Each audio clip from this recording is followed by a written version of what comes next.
Martial arts and Elliot Rodger. I had posted a not YouTube, a Yahoo question asking people if the martial arts could have helped Elliot Rodger. Most people said no, they don't think it could have. One person there had said that Elliot Rodger actually did try karate. So I went, looked at his manifesto, and yes, he did try karate, briefly. But he quit karate because he didn't feel like he was doing the techniques well enough, so he stopped. So, that pretty much answers the question right there if the martial arts could have helped Elliot Rodger.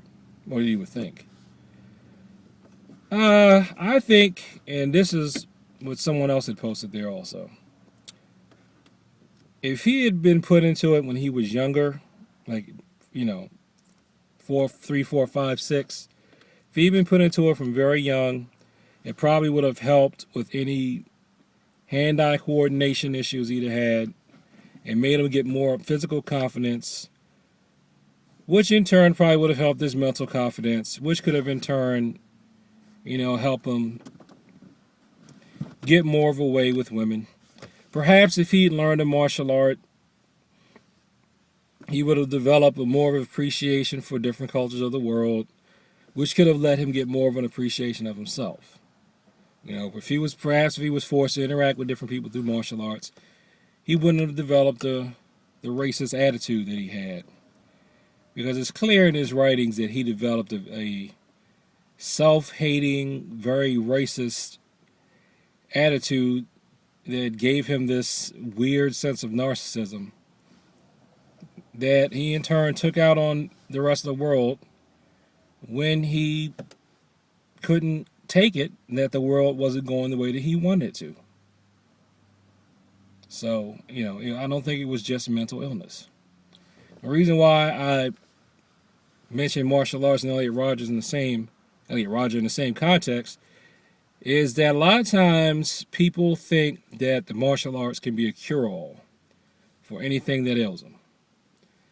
Parents bring their children to martial arts thinking it's going to give them discipline, self-confidence, and things of that nature.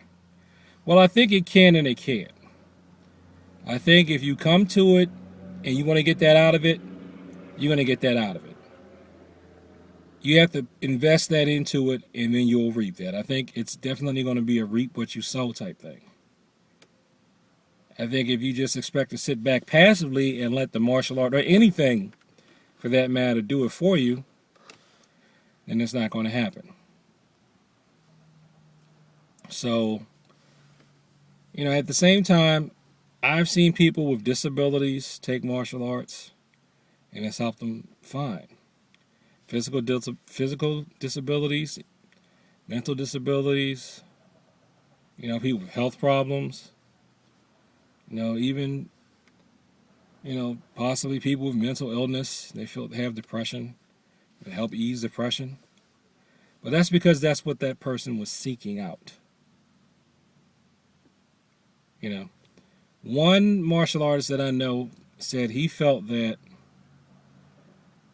because of the nature of the martial arts and how complex it is, if someone is either mentally unstable or they're the type of person that could be prone to misuse it, they won't have the patience and frustration tolerance needed to really become good at it, so they're going to drop out of it anyway.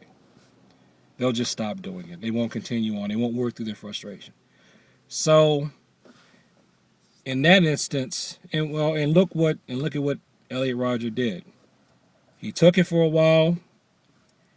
He wasn't getting it fast enough for him, and so he quit it. He quit karate. He quit traditional martial arts. So,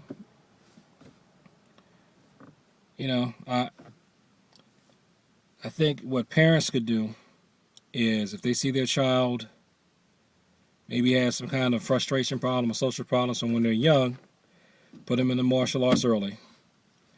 And if you get them in there early enough, perhaps then it'll help them.